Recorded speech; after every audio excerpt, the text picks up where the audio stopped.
Right, so yeah, thank you very much. Can everybody see the screen? Hopefully you can. There we go. Yeah, thank you very much. Yeah, as Delana said, I've been working in and around Wales and the Marches for quite some time now, looking at the benefits and obviously selling precision to a myriad of different farms. A little bit of background before we start. Agri and Riser are linked. They were originally Dalgety and UAP. SoilQuest, the two have sort of amalgamated and moved forward to now become Agri, and Riser is the digital arm of Agri. Where Riser is all over the world, a lot of Europe, Ukraine, Russia, Poland, obviously the UK, Ireland, and then right across China, Africa, etc. So we've got a very broad portfolio of farms and land we look after. Riser and Agri, for those that don't know, are actually owned by Origin Fertilizers. So we're actually a company under the Origin umbrella. So that gives you a little bit of background as to where we are and how we get there. Put it into perspective, our company has invested circa 15 to 20 million pounds in digital technologies, sort of for the next sort of 5 to 10 years. So taking it pretty seriously. So Delana got in touch, do quite a bit of Farming Connect anyway across Wales, to see how at Panther Dairy we could integrate precision into a project and show the benefits to you guys moving forward. So yeah, where do you start? So Panther Dairy, nice mixed farm. The project was based around utilising 40 hectares of grassland, 60 hectares of cereal land, which we did our thing on.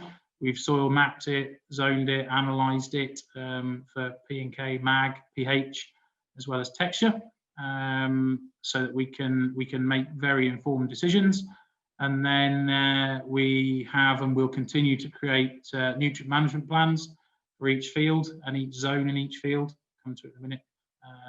And then obviously being a livestock farm with a big heap of FYM, it's how we best then use the products that are on farm rather than having it all out of a bag, and how we best use that manure in both a targeted way and in a better way for the environment, so we're not just putting it on willy-nilly. Initially we probably need to look about what is precision farming, before we go anywhere. A lot of guys will think of precision farming as very far-fetched, or not accessible by small farms in Wales. My average farm size that I both agronomise on and look after for precision is 150 acres, and that quite often is a mixed farm. 50 acres roughly of cereals and 100 acres of grass. So precision is not the child of big farms. It starts with a very small farm and goes all the way up. So a few brief pictures there. There's drilling and driving in a straight line. There's field mapping, which we'll come to. There's sensing technology. There's integrated farming platforms. And then if you go across onto the continent and certainly into Africa and Australia places, centre pivot irrigation. We don't have it in the UK really, but certainly on the continent, utilising targeted soil maps within those irrigators is big business. So precision's all well and good, but what is it? Ultimately, it's data. We hear data bandied about an awful lot. It is data. It is the information that we want to gather about the farm and then how we use it. But data is only any good if it is actual, usable, relevant, and an absolute. So, absolute, I think, is the key word here, is that it's not wishy-washy, it's not airy-fairy, it's not all it could be. It is, this is what we are seeing, and this is what we are now going to base a lot of our decisions on. So, we see, I see all too often people going and doing a soil sample and they sort of go out into the middle of the field and they sort of take it from a molehill. and they send it to the lab, and then they'll sort of take an idea from it. We're trying to be a bit more relevant, be able to use that data, and we certainly want an absolute from it. So, so how do we get there? Well, you know, we want some nice soil. This isn't going to be a soil science lesson, so we're not going to go through everything. But you know, ultimately, soil is made up of, you know, the biota and sediment and organic matter, etc. And we want to try and determine what that is. We want to measure it. So the general consensus is that crops grow in that first 6 inches, roughly. We can get wheat roots that will quite readily go down well below a metre. But you know, if we took that 6 inches, that growing medium where a lot of the business end happens in farming, you know, that equates to what, 400, the weight of 400 elephants, 200 tractors. You know, it's 2,000 tons of dirt on a hectare. So you know, if we're being realistic or being sensible, we take a soil sample out of a field, 6 inches. So 6 inches across that 1 hectare is roughly, depending on who you talk to, but as a general consensus, 2,000 tons of soil. So we're playing with quite a lot of dirt. Put that into perspective, when you send your soil off to the lab, they use a teaspoonful to test everything on. So you know, your soil's made up of your sand, silt, clay, air and water, you know, and then there's organic matter, etc. in it, but roughly 5 grams. So if you go into a 1 hectare field, 2.5 acres, and you go to a couple of molehills and you fill up your freezer bag and you send it off to the lab, they will take a soil sample from 5 grams. So you can see why we maybe need to be a bit more targeted and be a bit more accurate with what we're trying to achieve. So yeah, how do we do that? How have we done it at Pantaderi? There are many ways to determine soil variance. We as a company employ the technology from a Veris scanner. So it's looking at soil conductivity. So you can see the little picture up on the top here. We tow this behind a pickup, and they're just some straight discs, and they cut the ground. They don't do any damage. Fire an electric current into the ground through 2 discs. That goes through the soil profile, and then eventually it's returned. The current fires back to some data loggers that are in the vehicle, and that gives us an image of difference. The reason we get that difference is because of the sand, silt and clay particles. The bigger the particle size, i.e. sand, the harder it is for the electric current to pass. The smaller the particle size, the clay, the easier the electric current is to pass. So we basically get an image of difference. I'll come on to show you what that looks like in a minute. As a general rule, it doesn't matter when we do this, we'll get a very, very similar image. The only times that we try to steer clear are after very, very heavy rain or excessive drought, because the differences are generally sort of mellowed too much. But you know, general conditions, the clay will hold more water, the sand will hold less. So we, you know, even after rain, we will still get the same image. So so yeah, we employ the soil conductivity scanner, which we find to be very accurate and gives us a very good picture of the farm. So what does it show us? This is a picture of Pantaderi. It's on the software we use. And on the left is the scan map. So the machine we towed out up and down the field creates basically a map on the left, and that is a soil variance map. As a rule of thumb, the darker the colour, the higher the clay concentration generally, or organic matter, and because it's more conductivity or more conductive. And the yellow is a lighter soil, i.e. a higher sand content or just a lower clay content.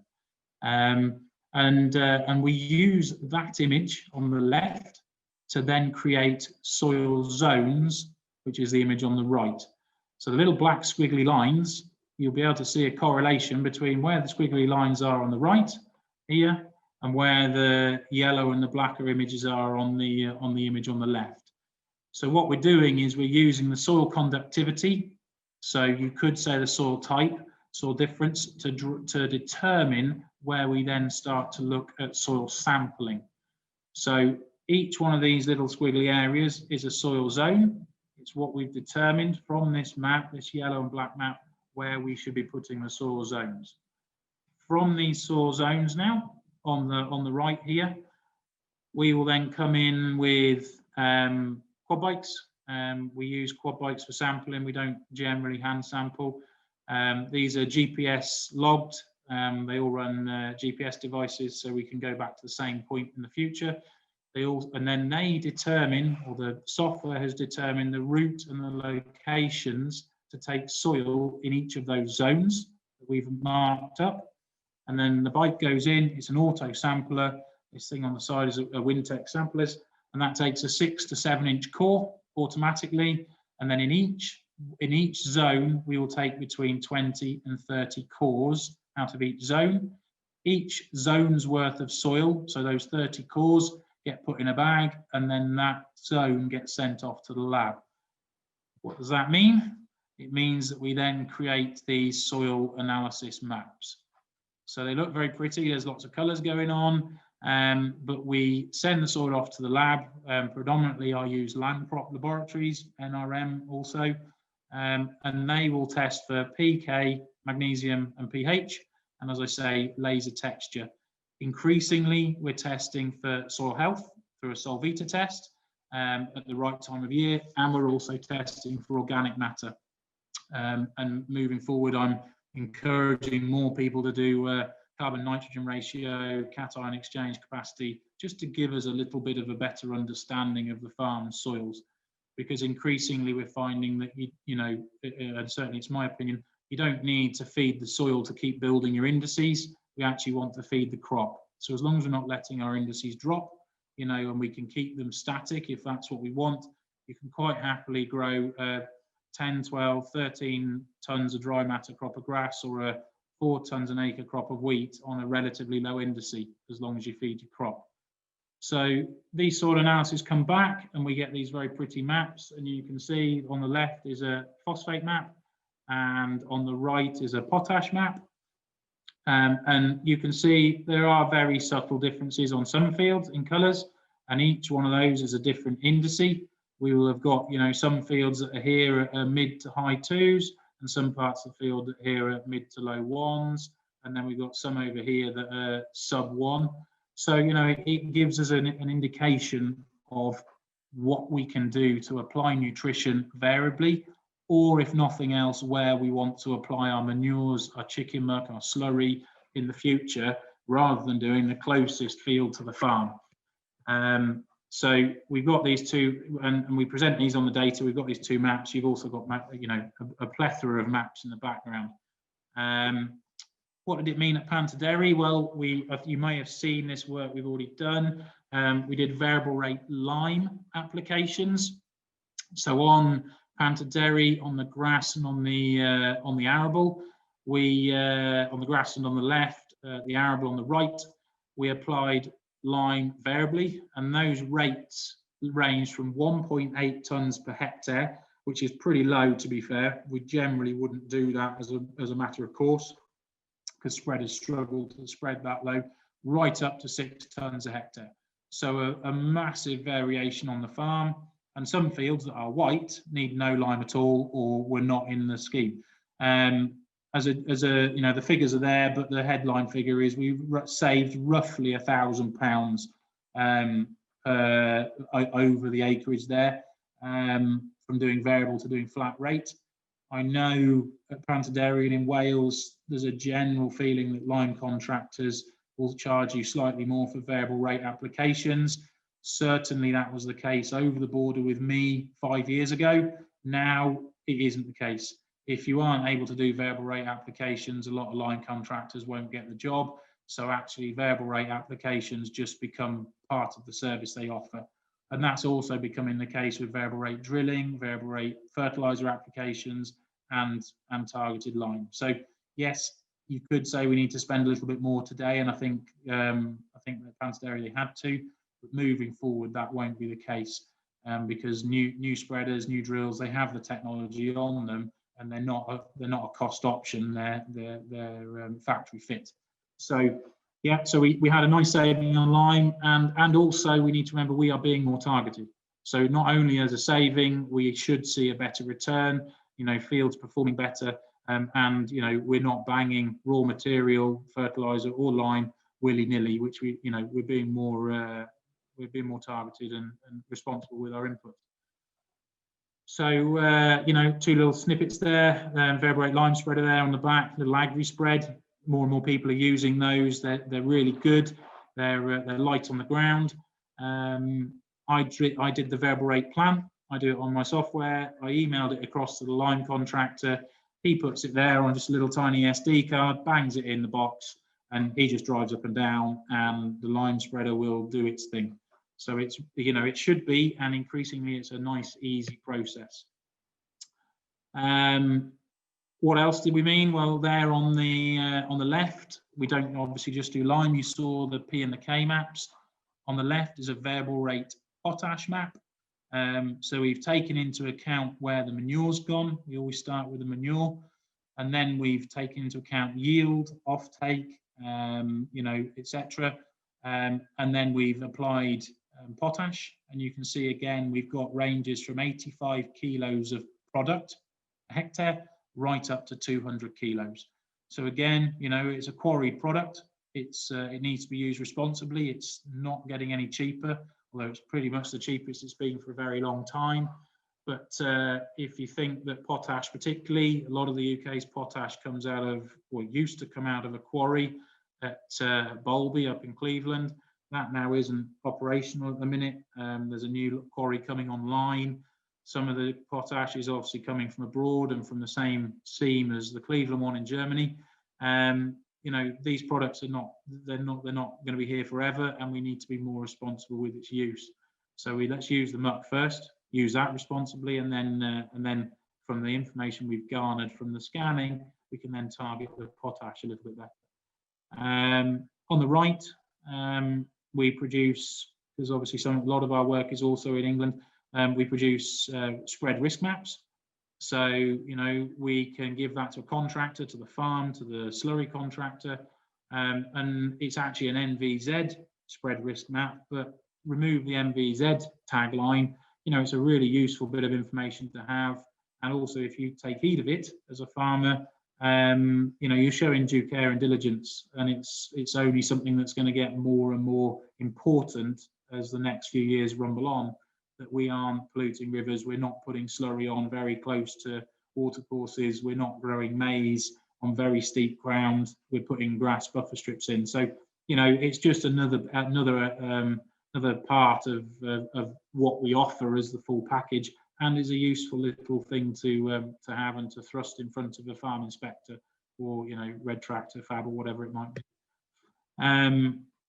So what else can we do? What else does technology allow us to do, or precision farming allow us to do?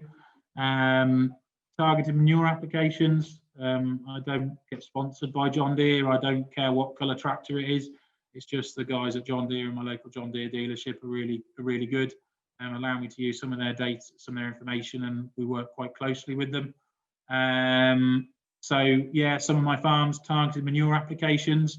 So they have a Harvest Lab, a sensor on the back of a slurry tanker, and that is in real time monitoring the nutrition and tweaking adjusting the rate to keep a constant nitrogen or a constant phosphate application rate. Some people have looked at variable rate manure, so increasing and decreasing based on the soil indices in the field. The issue with that is you're actually variably applying what is, at all intents and purposes, a blend or a compound fertilizer. So your variable one application for potash, let's say, and then it variably does the nitrogen, the phosphate, the sulfur.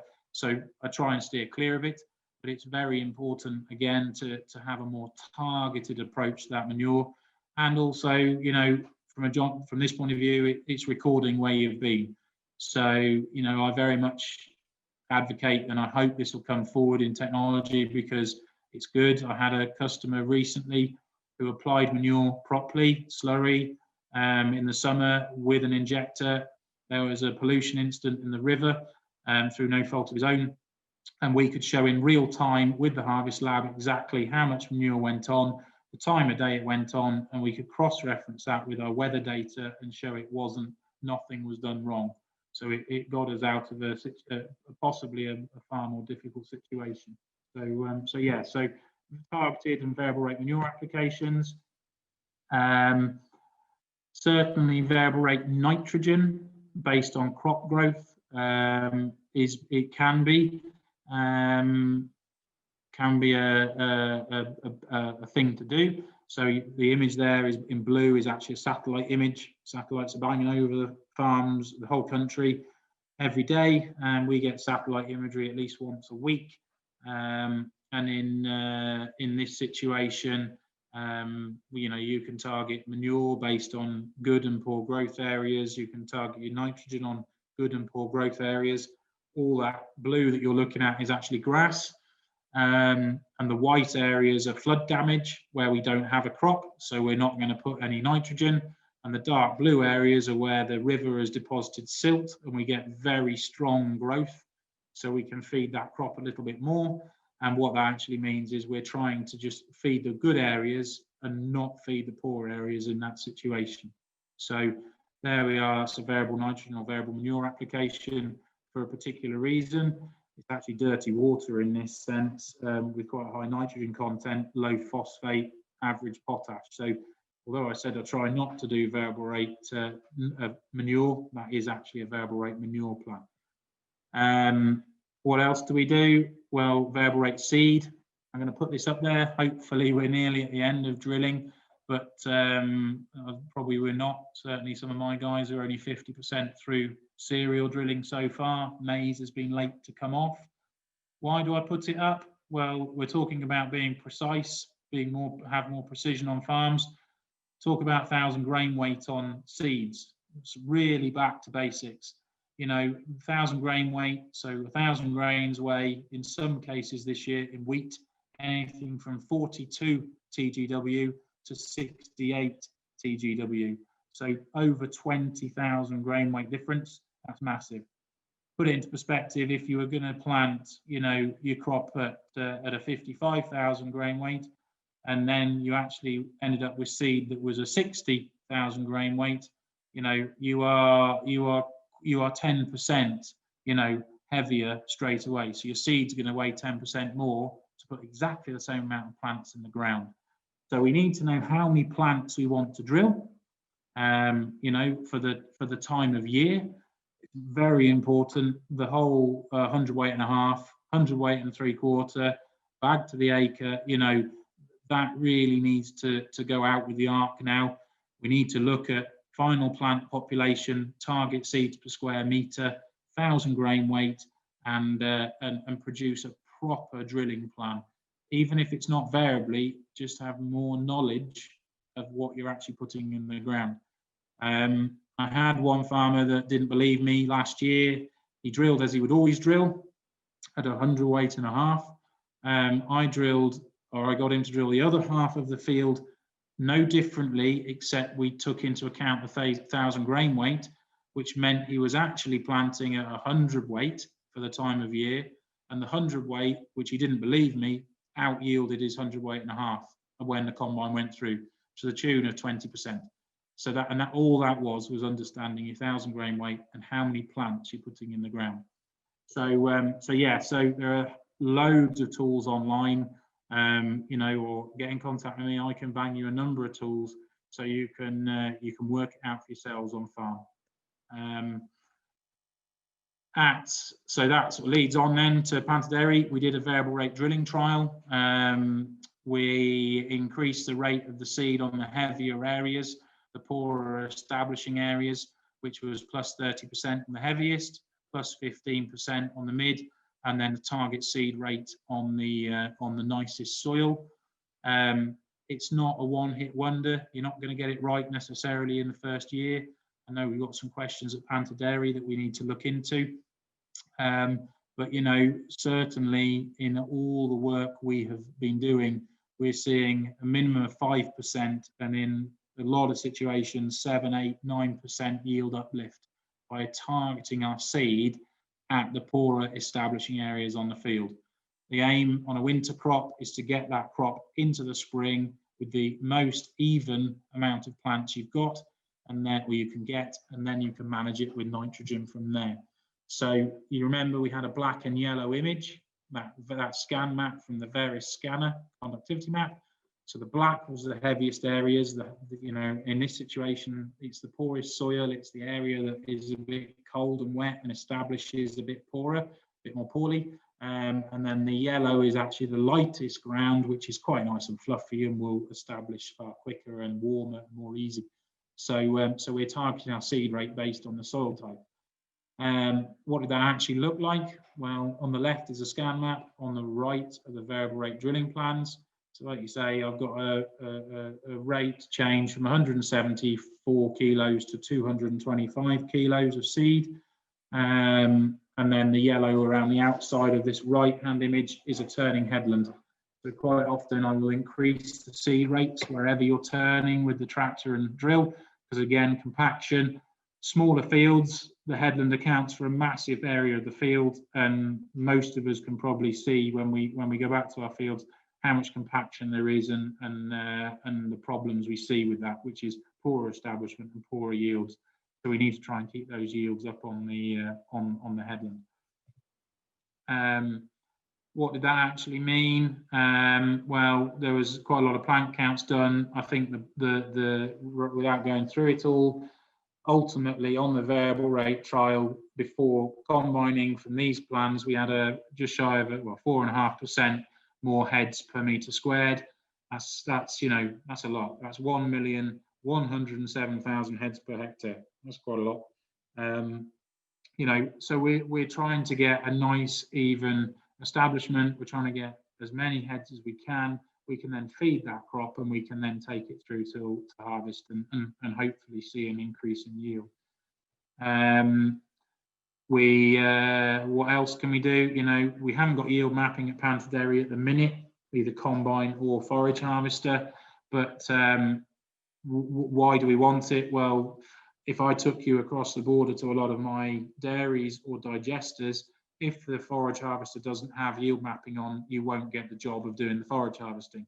So these forage harvesters now, again, whether it be John Deere, Krone, you know, particularly Claas, they'll give you dry matter, they'll give you ME, they'll give you starch, you know, they'll give you fresh weight, they'll get adjusted dry weight, which is invaluable to you as livestock farmers. It's invaluable to a digester, because ultimately, you know, it's giving us real information straight away.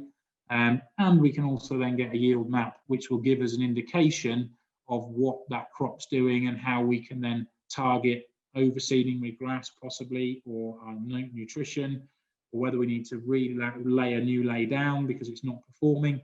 We can do that. So yeah, on the first image I put up, which is this one, that was the yield map from 2 years previously. We then put this yield map up here. These aren't in grass, so ignore those, but all these down through here were always grass along the edge of the river, and they were taken at the same time when the grass was ready to cut. And it's a bit of tweaking of plans. It's overlaying all 3 cuts in the season, and you can see what we did is we did targeted overseeding of grass mixes based on where it was poorer, and we've also done targeted nutrition, and we can see the green is a higher yield output over the whole season compared to the orange and the red. We actually ended up with around about 17-18% more yield from this than we did with this, which when you cut in nearly 2,000 acres of grass is quite important. So yeah, so yield mapping, it's not necessarily in Wales particularly yet, but I think it will become sort of almost a mainstay. Even balers, etc., are now having, you know, harvest meters on them that will tell you, you know, dry matters, etc. So you know, it's coming if it isn't here already. You know, and why do we want to do that? I said that the farm previously had about an 18% uplift in yield. Well, this is a real simple graph. You can get it everywhere. A think the headline figure is, 2 tonne of yield extra dry, or 2 tonne a hectare extra dry matter yield is worth anything between really 100 and 200 pounds a hectare. So we need to be pushing this grass just as much as the arable or maize to improve farm output, and we do that by being more targeted with our inputs. So yeah, a couple of little extra pieces in here from just a bit of silliness really, but it's still trying to prove a point. Some of you may have seen this before. Field on the right, friend of mine, we put my Garmin watch on its halter, on its dairy halter, and on the right we applied some sodium-based fertilizer to a field that was very low in sodium. So not only was it had poorer growth, but also if you look at, this is a 24-hour period this cow was in the field. This is a cleaned up track of where she's been. This is the trough up here. You can see she's been over here, obviously didn't like what she was tasting, and then came back again. And in a 24-hour period has predominantly been in here. It's not replicatable, it's not, but it's a bit of fun, and it proves again that being a bit more targeted with soil results hopefully can lead to a higher uptake by cattle, better grazing potential, which is ultimately what we're after. So that was just a sweetgrass K, so it had sodium in it. Where does that leave us now? Well, where does it take the future? Data, we started at the beginning, lots of it. You've probably got a lot of it. A lot of it is in your head.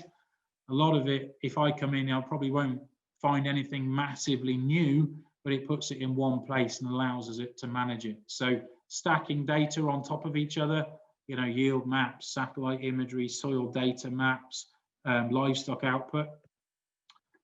Drone technology, UAV, it's not really, excuse the pun, got off the ground particularly.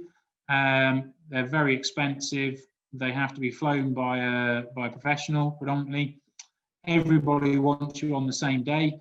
They can fly circa 500 hectares in a day if you've got a big one. But ultimately, we're finding that they're just not, at the minute, certainly they're not good enough for broadacre approach yet. And there's issues with obviously flying them and the heights and the distances they can go from you. So as a company, we haven't really looked into them. There are other companies out there who are better placed and who want to do that. We're still utilising satellite imagery because it's very good. Satellite imagery is, at least we can get it down to 2 metre resolution, 2 metre square resolution. And depending on cloud cover, we can get imagery every 3 or 4 days. People say, oh, well, I can fly a drone and get it every day. Well, you can't, because if it's raining, it won't fly. If it's foggy, it won't fly. And if it's windy, it won't fly. So but we still have UAVs. UAV targeted spraying may be a little different. It's certainly very interesting, which brings you on to robotics and hydroponics. These little bad boys, small robot company, very interesting technology. Will we get that where, joking aside, you can just set him going and he'll go around your grass field and look for docks, and either he'll spray targeted for your docks rather than doing the whole field, or will we see something like this coming in that can remote sense? Might be a bit pie in the sky and a bit airy-fairy, but tractors now drilling in straight lines, turning on the headland in straight lines, powering down, increasing revs, increasing and decreasing seed depth based on soil. That's all basically relying on remote sensing and algorithms. So I think you're going to see more of this over the next 10 years, which is exciting, and eventually it will filter down into mainstream farming. So yes, that'll be good. There we are. That's just again satellite imagery on your phone, walking down around your fields, looking at the good bits and the bad bits. So it's all there for the taking. And then some headline figures: 9.9 billion people supposedly on this planet before too long. We've got to feed them, which is always a good prospect for us as farmers and in farming. But those figures around the outside, Panta Dairy, over 1,044 pound saving in line. Half of the UK's grassland soils are below optimum pH, we could have a whole conversation on whether grassland pH should be 6 or 6.5. I'm nearer the 6.5 than the 6, because ultimately I see better yield response where the soil can allow that. We said 1 tonne of extra dry matter is worth £100 a hectare. Over a third of all grassland soils are either P or K deficient, and in the variable rate drilling required or drilling plan, we used about 7% more seed, which was about 750 a hectare. So if we can see a yield uplift or a yield, a more even yield, more even combining, one of my guys just over the border at Almley, he will categorically tell you he uses less fuel and combines faster because he has even crops, as shown by the telematics on the combine. We've got some pretty good data to prove that. So some really good headline figures to sort of remember and to take away. And ultimately, it's about doing the basics and getting it right. So I always finish on remember the power of the spade. Too many people have forgotten what a spade is. We might have satellite imagery, variable rate, target applications. We might have all the toys and the bells and the whistles, but you also need a spade. You need to start with the basics, get the basics right, be targeted, and ultimately we should see a farm and field uplift. And if the government as a general are pushing down the route of sustainability, targeted, less carbon impact, carbon footprinting, we're going to have to adopt these technological solutions to be more targeted, because we will not get away with broad brush approach over the coming years. So thank you very much. I'll stop sharing, and if there's any questions, I'm sure Delana will put them to me. Great. Thank you very much, Ben. Fascinating as usual.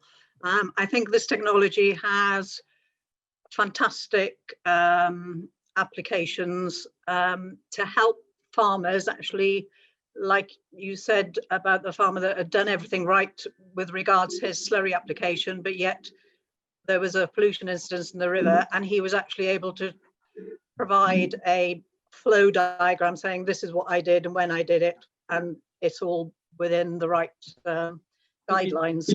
Yeah, it is, and the good thing for that, and from all of our point of view, we don't want the pollution incident to happen in the first place. So it's a case of, well, we did everything right, but it still happened. So how do we mitigate it? So we're working with the Environment Agency, as it is, to go, well, what can we do? What can we learn from it? Rather than but because we did everything right, we're not being thrashed with a stick. We're actually opening up a sensible dialogue about what we can do, and buffer strips, bigger buffer strips, etc. So yeah, it's only a good thing, really. It's not Big Brother, but it's helping you on farm. Yeah, certainly. I mean, land near water courses, if you're spreading sort of high nutrient dense poultry manure, digestate, these are the kind of the substances you need to be applying this technology to show that you're doing it properly. I'm preempting the question that always comes is, how much does it cost? So if you can answer that first. Yeah, I mean, it costs everything from absolutely free to have a farm map, give me your soil results, we'll put them on a map, and you'll get free satellite imagery, which is Sentinel imagery. So it'll come through once a week, show you the crop growth, and you've just got that as a farm map. So that's free. Right up to all the bells and whistles, which includes satellite imagery for doing actual plans on, variable rate plans, drilling, me to come out and help you get boxes to work and work with the likes of Andy Williams from AS Comms, or the guys at Talis Amos, or Ree Valley Tractors, or whatever it might be, and that'll be, as a yearly cost, will be £3 an acre, £2 to £3 an acre. And then to scan and do the soil sampling is a one-off cost of roughly £10 an acre, depending on what we're doing, how we're doing it. But it's very much cherry pick what you want. So some guys are doing variable rate drilling for £1 an acre a year. Some guys are doing absolutely everything, and it's costing them £3 an acre. So it's the data in the first place to get it that is the expensive bit. which, as I say, is roughly £10 an acre. Once we've got that data, never changes. So it's a one-off cost. But as you can see, there's a lot goes into it. That's the really useful thing that promotes this, is that the soil mapping only needs to be done once, doesn't it? Yeah. And presumably then you would do the soil sampling and testing every 3 to 4 years? Yeah, I mean, you know, some farms will do every 3 to 4. You know, to the letter of the law, we have to do it within 5 years. So quite a lot of guys will do it between years 4 and 5. And then it's just a resample cost of about £5 an acre. So, you know, you in your first year, it costs you £25 a hectare to get the information. In the 5th year, it costs you about £10 a hectare to get the information. And then in between, there's just a service charge. You know, we don't profess to be particularly cheap. You know, we're ballpark of a lot of providers. You know, there's Soil, there's Omnia, there's, you know, from Hutchinson's, there's SOYL from Frontier. You know, there's a myriad of people supplying the information, and we're all along a similar theme. You know, trying to be more targeted with what we're putting on the fields. And no one is better than the other. It's good that people want to employ them to try and improve their output. You know. Yeah. So we're talking about mainly livestock farmers in Wales, and I can remember when we were doing up the nutrient plans for the 2 variable rate barley fields, and yeah. I can remember you saying ARIG had been out with muck on the fields before he'd sown his barley, and I can remember you saying those fields, you know, they don't need any more. Is the equipment available to spread slurry and muck by variable rate? I mean, presumably they're contractors' machines. You showed one there on your John Deere slide. How many machines like that would there be in Wales to be able to deliver variable rate P and K? Minimal. Yeah. I mean, you know, again, like I say, when we talk about variable rate manure applications, I try and again steer people away unless they've particularly invested or got a contractor who can do it. What I'd rather see is farms be more targeted on a field by field basis, or top end of the field gets muck because it's very heavy, high magnesium soil. We want to try and improve its organic matter and its water or its travelability, and actually not put it on the part of the field where it's really high. Or, you know, have a conversation about, well, you know, I always put it on those 2 fields because I can only get there in the winter. You know, that doesn't wash and will not wash in the future. It's like, well, let's look at putting a concrete pad in, or let's take it a slightly further afield, you know, to a field further away, and target it in areas that it's got a better requirement or higher requirement for it. So from a variable rate manure perspective, very limited in Wales. It's pretty limited in England, to be fair, but a more targeted approach, obviously from the data that any number of people could supply, I think is the best place to start. You know, a big Joskin Python tanker that's got variable rate capability is a behemoth. You know, they're double triaxle, they're massive, big injectors. But you know, like I say, it will come. I do have small tankers in England, well, and in Wales, small tankers that have Harvest Lab on them, and even just for real-time recording, they've got it on. But again, they are all contractors' machines, or a big digester.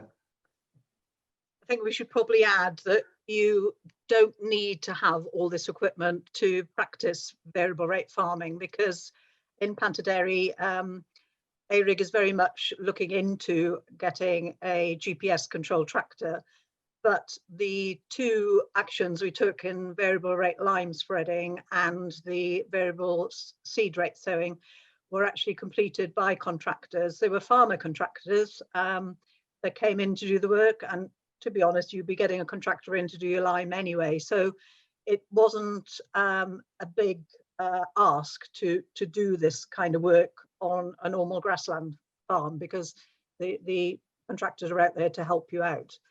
I think it costs £2 an acre, ARIG said, to do the variable rate lime compared to your flat rate. I've been having a conversation with a local line contractor on the Welsh borders. Some of your guys will use them. And we're having a conversation now because they charge for variable rate lime and they're now losing business because they're charging for it, and 3 other people in the locality are not charging for it, so they're going to have to drop that charge for spreading lime variably. You know, but it also is beholden to me to make sure that the lime plans, I'm not sending them to one field to do a tiny little corner for a ton. So it's a little bit of a two-way street. So we need to make sure that's the case. And I think at Plantaderry moving forward, we may well look at a bit of targeted overseeding on the grassland where we're seeing, you know, lower yields or poorer germination, poorer growth patterns. And that can be done manually. You know, I've got plenty of people who will take a map that I've produced at the farm. They farmed it for years. They know exactly where they are in their fields, and they will increase and decrease speed. They'll hit the buttons on the drill or on the spurt spreader to increase and decrease the rate. You know, I've got guys in orchards with wagtail spreaders, you know, and all they are doing is they are increasing and decreasing their speed based on the map. So, you know, it can start very, very cheaply and very, very simply, or you can go out and you can buy a £25,000 fert spreader and £150,000 tractor. So, you know, there's everything in between. So. Yeah, that use of satellite imagery, I think, is something we definitely need to explore at Plantaderry moving forwards. Our second project at Plantaderry is improving efficiency of feeding beef there, and we're trying to achieve protein self-sufficiency. And the way we've done that this year, in the first instance, is to monitor the silage proteins at the time of cutting. And we've cut a month earlier than the previous year, and we've increased the protein percent in the silage by 5%. But where the reseeds delivered that, but on the land that has older pastures, we didn't get the same response. And you can see that we need to rejuvenate those pastures, and if it can be done without ploughing and without turfing up dock seeds and weeds and whatever. So can you just outline the way that the satellite imagery will help us do that at Plantaderry? Yeah, so one of my I've got a big dairy. They're milking a lot of cows just near Hereford. This year we've done 450 acres of overseed on the grass. We do it every year. They've got to feed 1,000 mouths, so 1,000 dairy cows. So it's a fair dairy. So we overseed everything.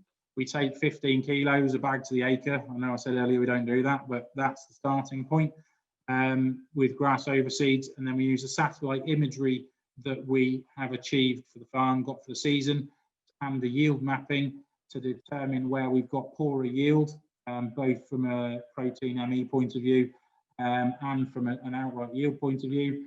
And those areas get the 15, sometimes 18 kilos of seed. And then the areas that have got higher yielding, are better, are showing more growth, more promise, will probably be dropped down to anything down to 6 kilos. So we're utilising the satellite imagery to then overseed on the top. We overseed with Cochlin in this situation, not Cochlin, sorry, an Einbach type thing with spring tines, and we're just going over those grass pastures after fifth cut. Yeah, we're seeing very strong proteins. We're seeing good yields, but you know, my guy is of the opinion that we plant wheat every year and cut it. Well, we don't. We need to plant our grass every year and cut it to keep feeding his cattle. Now, some guys will overseed with a 2 to 3 year lay and keep overseeding after year 2. Some people will do it every year. So we're utilising that imagery to decide where we're going to target alongside some yield data as well. And it would have cut his grass seed bill from 6 tons down to 4.5 tons. So we've saved 1.5 tons of seed, which, you know, is what, 2 grand roughly. But ultimately he'd put 10 tons on if he needed to for yield. It's down to improving yield and getting a more consistent yield through the forager. And that's what we want to see, especially when you're cutting grass 5 times. So yeah, so that's what we're doing. And then we also use that satellite imagery to be more targeted with the slurry as well. So we'll look at what is not coming back as quickly, what is not showing so much promise. That will get the thicker slurry, the slurry with more oomph. And then the stuff that's looking really good, it's coming back quickly, we're getting good growth patterns, we'll get the more liquid, the more water-based, the more dirty water type slurry. So we're using the satellite imagery twofold really. So yeah. And I believe I'm right in saying that we can go back and look at the grass fields growth in Pandaderi over the past summer and identify these areas. Yeah. So once the farm has satellite imagery, if you have satellite imagery started last February, it won't go away. It sits there. I've got some farms that have had it for 7 years. We've got 7 years worth of data. So you can stack that data on top of each other. You can look at it. You can make informed decisions based on 2, 3, 4, 5 years of data and start to see a trend. And you know, 1 year in isolation is quite difficult. We had a very, very wet winter. We had a pretty dry spring, very growy. You know, this year maybe isn't going to show in some situations as big a swing. So we sometimes need to open that up a bit and look at slightly longer data. Sometimes the data is great. So it's so yeah. So you need to interpret it. But yeah, certainly at Pandaderi or anybody else. And if we needed to, or somebody had a particular reason, we can order backdated imagery back for the last 5 to 6 years. So you know, it's sat on a database. So yeah, the satellite imagery will become increasingly useful on farm. They already use it. You know, the government already use it for determining what is and isn't in crop, and you know, they can tell how many sheep are in a field if they really want to. So you know, our ability to use it on farm is quite good, quite useful. So yeah. Fantastic potential. You know, we're only scratching the surface of it at the moment, aren't we? Well, yeah, we are. I mean, there's, you know, obviously being owned by an Irish company, by origin, Southern Irish, they seem to milk a lot of cows, and they're getting very excited at a project at the minute looking at grass growth models from satellite imagery. So we can already do it on wheat, barley, rape, oats. So we can tell an approximate yield when we get to a certain growth stage, and that will change through the season. So at the minute, there's quite a lot of work going on. It's already in New Zealand, but again, it's limited by cloud cover. So it's looking about how we integrate an algorithm on soil temperature and soil health to take that forward. But we will be able to tell what the dry matter yield was likely to be from that field and how it's changing all the time. We've done a bit of work this year on maize, looking at how quickly maize dries down and when it's at optimum dry matter yield. And if we can get somewhere with that again, you know, it's just making more informed decisions. You know, cutting maize at 31% instead of 28%, or cutting grass when it's bang on just what we want, because we can make some informed decision. You know, yeah. So there's a lot going on in the background that we will, you know, when I'm in it, it doesn't seem like it's moving quickly enough. When you're in precision every day. But if you're sitting on the outside, quite a lot of it seems quite far-fetched, but it's actually moving at a fair pace. So yeah, it's exciting, you know. So. And the final question: the biggest nutrient input cost for livestock farmers is probably nitrogen. Yeah. Are there circumstances where you would apply nitrogen to grassland by variable rate, and what information is used to determine this? Yeah, so yes and yes, you can. We do. Again, satellite imagery. We're back to looking at how the grass has come out in the spring. A lot of people say, well, how do you know? Well, my general grassland approach is all my grass gets a flat rate of a urea-based nitrogen in the spring, early, depending on ground conditions, etc. End of February, very early March to get it going. Very low level of nitrogen, but enough to get it moving. And then once it's moving, we will then target the next application of a nitrogen plus sulfur predominantly, which does variably apply the sulfur, but that's not so bad. And we'll target that on the areas that are generally not coming as quickly, not establishing as quickly. We will apply more nitrogen to that based on imagery, and the areas that are coming quickly, looking like they've got more growth, will not get as much nitrogen.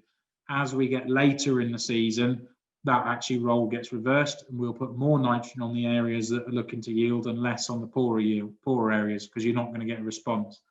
Every farm is different, soil type, moisture content, you know, grass growing days, what the output from the farm is like to be. So yes, we're doing that, along with, you know, more use of liquid on grassland, liquid fertilizer, liquid nitrogen for more rapid uptake. You know, Dilo Ellen's obviously doing quite a lot on one of his farms with liquid. I've got more and more grassland farms moving to a liquid fertilizer system, because it's more targeted, and because we can put a nitrogen use or a nitrogen efficiency product in with liquid, which will again increases the efficiency of that nitrogen uptake in the plant. You know, all these things are going to become more important when the question is put on us about the viability of putting on, in some cases, over 300 kilos of nitrogen in our grassland crop, with the carbon footprint that 300 kilos of nitrogen costs. So, you know, there is a general consensus that we may see 50% reduction in nitrogen usage, or nitrogen allowed to be applied. So we're going to have to get hotter and better equipped to manage that. So if you're only allowed to put 150 kilos of nitrogen on your grassland, and some parts of that grassland will give you a yield response all day long with 100, but some parts of the field need 200, then you play the system slightly to say, well, the field's getting 150, but actually we're putting 200 in one part and 100 in another. So that's, again, where this variable rate targeted approach comes in. So yeah, again, it comes back to satellite imagery, yield mapping off a forager, you know, and certainly I've got a couple of dairy farms in Wales and a digester now that are starting to say, unless you bring a yield monitor in on the chopper, we don't want you. So, you know, which is not great for a contractor, but as technology improves and they change a forager, it'll become part and parcel of what they have to put on, you know. And unfortunately, it's what's happened over the border, and good contractors who are willing to invest in the technology are getting busier and bigger. Bigger isn't always better, but they're able to satisfy that demand on farm for information. And you'll also see it. I've even got one dairy now, a very particular and bespoke dairy, who want to see that yield map, and they're doing their own in-house calculations on our inputs, which they want to see in real time, back to John Deere in this situation. So we are sending the real-time inputs onto that farm, and then they are then looking at the yield maps, and then they're looking at the milk that's being provided, and they're tying all that up into a pretty bow, and are auditing us on what we do. So yeah, amazing. Okay, right, we have reached our time allowance and gone a bit over it. So I would like to sincerely thank you, Ben, for guiding us through this exciting technology. It has relevance for all land managers in Wales, and we're looking forward to working further with you over the coming 2 years to complete more trial work to demonstrate this at Bantaderi.